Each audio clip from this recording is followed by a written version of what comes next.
Hope you're doing good. Micah back with another video. Back here to talk about One UI 8, and it is now official, starting with the Galaxy S25 series, and I believe it's also starting with the Galaxy Z Flip 7, Z Flip 8. If it didn't go live, to tell you the truth, I can't even remember if it went live when those devices launched, but it should be at least with the Flip 7 series, Fold 7 series, and now the Galaxy S25 series. To follow that will be the S24 series, the Z Flip 6, Fold 6, so on and so forth.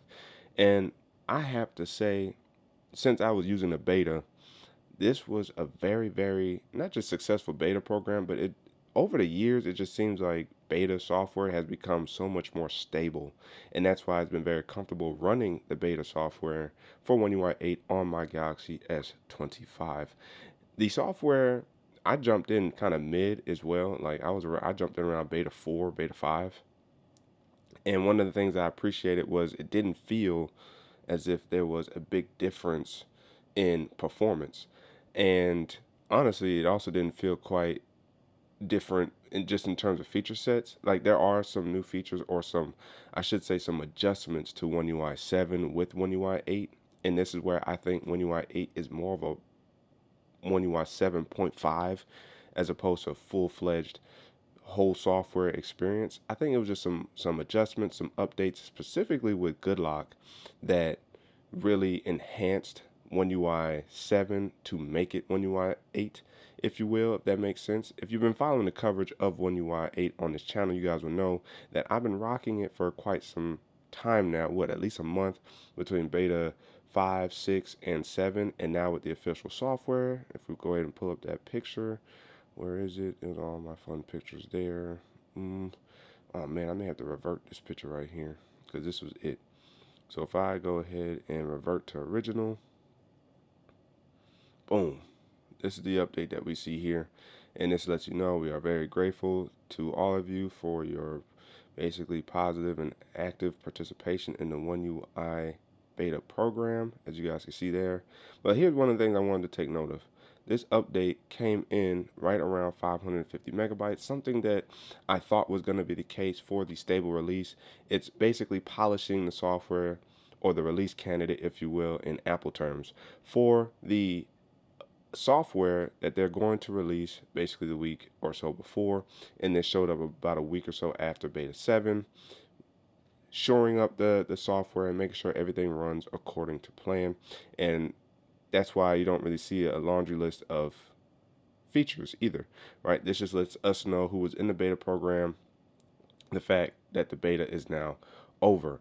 And one of the things I actually appreciated about this experience was the fact that Samsung, as usual, but very, very, very more, what's the word, was attentive to our concerns, was the lock screen adaptive clock widget. Now, I don't use it right now. I mean, I would use it, but I don't have software to actually use it with. But if I press and hold this widget here, it is that middle widget. I'm just not using it right now. It's best used when using basically one of these two, but preferably this one.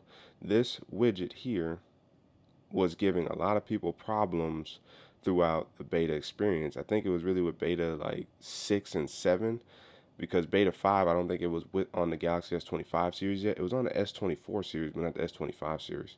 And so this widget was giving us a lot of problems in terms of really working consistently and adapting to the wallpapers consistently, because it primarily works with people subjects, with pets, with certain animals and whatnot, and certain kind of like, if you will, anime pictures, since those can be often people subjects. It works decently with those as well.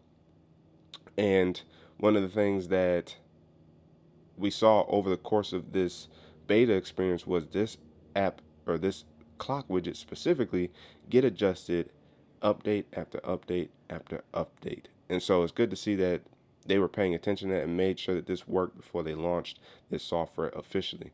Now, of course, this wasn't the only new feature when it comes to One UI 8. If anything, I may have a separate video to kind of go over some of the more, or as many as I can, the official features for One UI 8.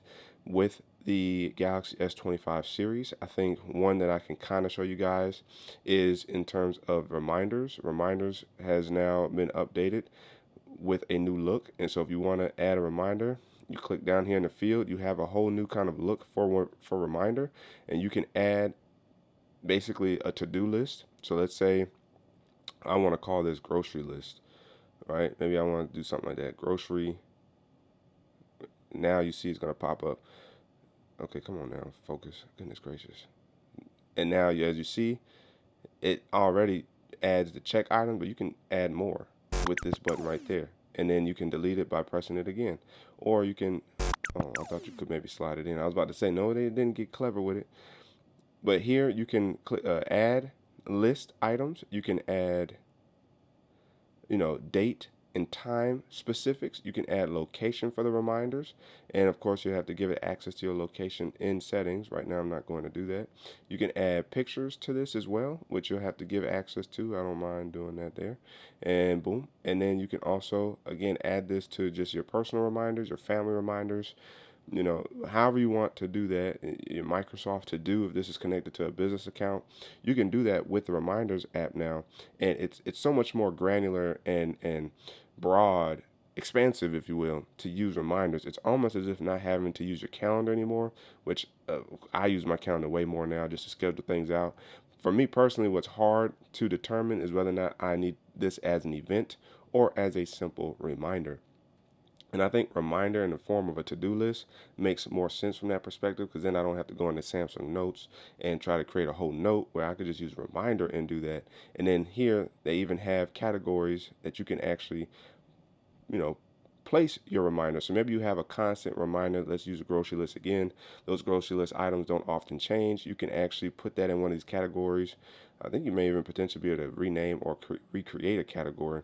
And then you have a list of your go-to items for that. Maybe you have a list of go-to items for work items or office items or items that you just need to buy on a regular basis. You can have set lists that you can already have created and then have them categorized so you can easily find them for at your convenience. And so that's one of the updates there. And then the calendar widget as well, or not just calendar, the calendar itself has been updated to also incorporate your events or reminders better, where you can effectively get the same thing here for reminders. So if I click in here, everything, well, no, I'm wrong. They didn't pop up there. This is more of a basic reminder if you use the calendar to actually create the reminder. Now, that's pretty interesting that they would do that. I would have figured they would have given you some similar controls, but maybe once you create the reminder here, you can go into the reminders app and then tweak it and elaborate on the reminder. So it's good to see that there. And then here, I think in the quick text field, it can give you some. Oh, you have time slots you can choose as well that are already proprietary, or not proprietary, Lord have mercy, that are already set. So it's less typing you have to do. But for me, let's say I want to do work and I wanted to set my work, I can just type it in the field now instead of having to go all the way into create the event. Since everything more or less is probably already there, I can just do that. So whatever work schedule I needed to add to my work schedule into my calendar, I can have it much similar, or oh my Lord, I can't talk right now. I can have it simply at at the tip of my fingers right here. So like that's probably one of the most recent ones, 9 o'clock, which is relatively early. Usually I don't be at 9 o'clock, but if I want to, I can then go in and tweak it after the fact. So it just allows you to get a lot of that information in a whole lot sooner in the quick text field. So then that way you can blaze through setting your schedules a whole lot faster. So I just want to highlight those two specific features in terms of Samsung, really three, right? The adaptive clock widget, the reminders, and the calendars, how Samsung is making the appearance of our personalization and customization a whole lot more fun and fluid for us, but then also how to keep ourselves organized in a more effective way. They're able to do that here with One UI 8 with some of these adjustments. Again, these adjustments to me feel a bit more One UI 7.5-ish because some of these updates were already in One UI 7.